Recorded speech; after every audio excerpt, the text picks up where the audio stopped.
Assalamualaikum warahmatullahi wabarakatuh. Kembali lagi di video pembelajaran matematika bersama Bu Nuris. Kali ini Bu Nuris akan menjelaskan tentang pengertian dan konsep himpunan. Setelah kalian menonton video pembelajaran ini, diharapkan kalian dapat memahami pengertian dan konsep dari suatu himpunan. Kemudian yang kedua, kalian dapat memahami cara-cara untuk menyajikan suatu himpunan. Oke, langsung ke penjelasannya ya. Pengertian himpunan. Apa sih himpunan itu? Himpunan ini secara Secara umumnya, secara lebih singkatnya, himpunan ini adalah suatu kumpulan. Nah, tapi suatu kumpulan yang bagaimana? Himpunan adalah suatu kumpulan objek yang terdefinisi dengan jelas. Maksudnya bagaimana itu terdefinisi dengan jelas? Nah, agar lebih memahami, kita coba cek pernyataan berikut satu persatu ya. Kumpulan buku yang tebal. Kumpulan buku yang tebal. Jadi buku yang tebal itu yang tebalnya seberapa sih? Jadi misalkan menurut Bu Nuris, buku yang tebal itu yang halamannya 200 lebih gitu ya. Terus tapi menurut teman Bu Nuris, buku yang halamannya 200 lebih itu belum bisa dikatakan tebal. Nah, berarti kan hal ini tidak jelas, dalam artian tebal ini merupakan suatu kata sifat yang relatif. Jadi, kumpulan buku yang tebal ini tidak bisa digolongkan sebagai suatu himpunan karena dia tidak terdefinisi dengan jelas, tidak terdefinisi dengan mutlak seperti itu ya. Kemudian yang kedua, coba kita lihat kumpulan siswa laki-laki dalam kelas 7C. Nah, siswa laki-lakinya ini siapa aja? Ada Yusuf, ada Bayu, ada Aji, ada Lino. Jadi jelas ya. Kalau misalkan Ani, Shani, Flora itu tidak termasuk dalam kumpulan siswa laki-laki ya, karena itu merupakan siswa perempuan. Jadi, kumpulan siswa laki-laki dalam kelas 7C ini adalah suatu himpunan karena dia terdefinisi dengan jelas. Begitu. Kemudian lanjut ke contoh yang ketiga, kumpulan hewan berkaki 4. Hewan yang berkaki 4 ini apa aja? Ada sapi, ada kerbau, ada kambing, ada kucing, ada kelinci. Begitu ya. Berarti kumpulan hewan berkaki 4 ini terdefinisi dengan jelas, ya kan? Berarti dia ini bisa disebut dengan himpunan. Kemudian yang terakhir, kumpulan makanan yang lezat. Makanan yang lezat itu yang apa aja ya contohnya? Menurut Bu Nuris, bakso itu lezat. Tapi menurut temannya Bu Nuris, bakso itu kurang lezat. Dia lebih memilih sate ayam adalah makanan yang lezat. Nah, berarti di sini kan tidak ada definisi yang jelas ya antara makanan yang lezat itu makanan yang seperti apa, karena itu adalah sifat yang relatif. Jadi, kumpulan makanan yang lezat ini bukan merupakan himpunan. Begitu ya.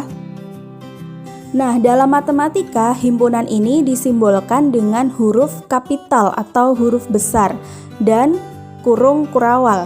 Jadi kurung kurawal ini digunakan untuk menuliskan anggota-anggota atau elemen dari suatu himpunan tersebut. Misalkan, ada himpunan bilangan ganjil. Kita misalkan dengan huruf besarnya C. Berarti himpunan bilangan ganjil, C sama dengan buka kurung 1, 3, 5, 7, 9, dan seterusnya. Kemudian kurung tutup. Sekarang kita lanjut ke macam-macam cara untuk menyajikan suatu himpunan.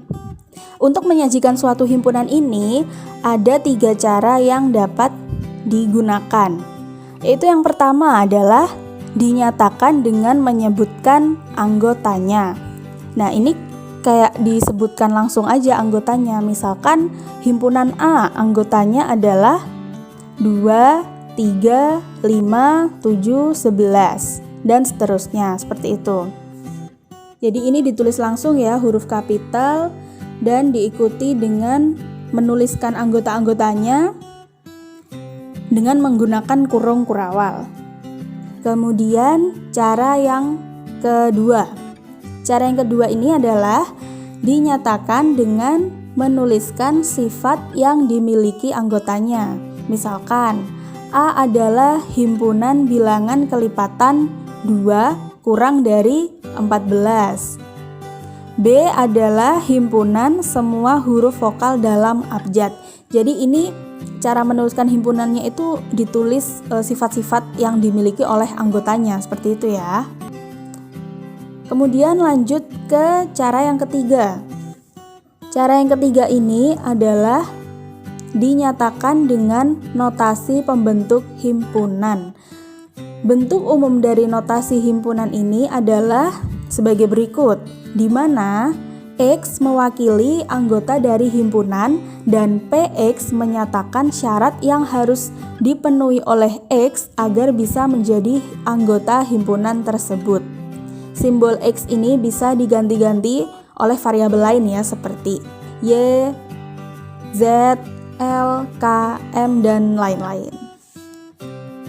Contohnya, nah ini cara membacanya bagaimana?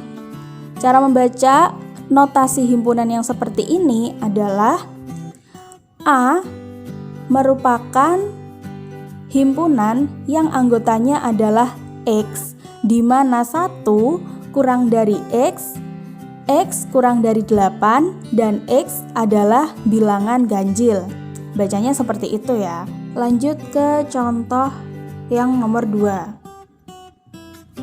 B merupakan suatu himpunan yang anggotanya adalah Y, di mana 2 kurang dari Y dan Y kurang dari 14, serta Y adalah bilangan kelipatan 2. Nah, bagaimana? Sudah paham ya tentang pengertian dan konsep himpunan serta cara-cara untuk menyajikan suatu himpunan. Cukup sampai di sini dulu videonya. Semoga apa yang Bu Nuri sampaikan dapat bermanfaat bagi kalian dan bisa membantu kalian dalam belajar himpunan. Oke, sampai jumpa di video berikutnya. Wassalamualaikum warahmatullahi wabarakatuh.